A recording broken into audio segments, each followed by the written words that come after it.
का बस भी आ रहा है ना, वो लोग का भी बस है बहुत सारा, ज्यादा वो लोग का ही है।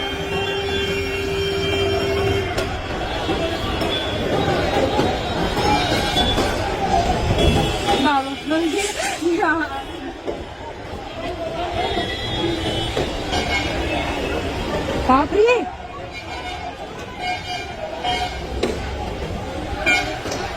हाँ हो रहा है, बाप रे बाप। तो निकलेगा।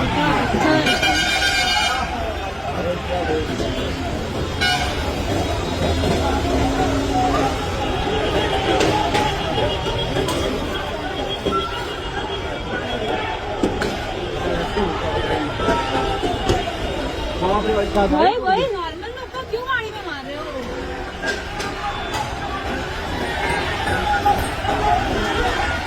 ভিডিও ফুটেজটা দেখলেন নিশ্চয়ই। মাননীয় মন্ত্রী ডক্টর শশী পাজা এই যে পাথরগুলো ছুটছিল আপনার বাড়ির ঠিক সামনে থেকে বাসগুলোকে লক্ষ্য করে, এরা কারা? আর আপনার স্ক্রিপ্টটা বড্ড কাঁচা ম্যাডাম। হ্যাঁ, হয়তো স্ক্রিপ্টটা যিনি দিয়েছিলেন ওনারা খুব ভালো স্ক্রিপ্ট দিয়েছিলেন, কিন্তু আপনার অভিনয়টা হয়নি।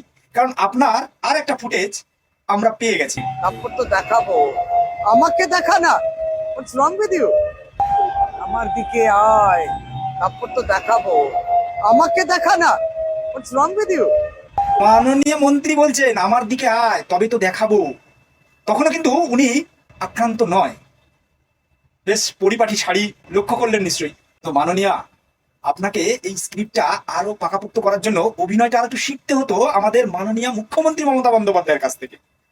তিনি যেমন মুচকে যাওয়া পা নিয়ে সারা বাংলা ঘুরলেন, সেরকমটাই শিখতে হতো। আপনার বাড়িতে সাংবাদিকদের সামনে যখন এসেছিলেন তখন আপনার এই জায়গাটাতে কোনো দাগ ছিল না। এরপরে যখন সাংবাদিক সম্মেলনে গেলেন তখন কিন্তু ওখানে একটা ব্যান্ডেজ করে নিয়েছেন। দেখুন, আপনার বাড়িতে নিশ্চয়ই সিসিটিভি ক্যামেরা হবে, সাধারণ মানুষের বাড়িতে থাকে, আপনার বাড়িতে নিশ্চয়ই থাকবে। তো আপনি একদম সময় অনুযায়ী সেকেন্ড বাই সেকেন্ড ফুটেজগুলো রিলিজ করুন, দেখা যাক কারা আগে আক্রমণ করেছে। যদি বিজেপির লোকেরা বাস থেকে নেমে এসে আগে আপনার বাড়িতে আক্রমণ করে থাকে, তাহলে যারা যারা অপরাধী তাদের খুঁজে বার করে শাস্তি দেওয়া হোক, সেটা আমরাও চাই।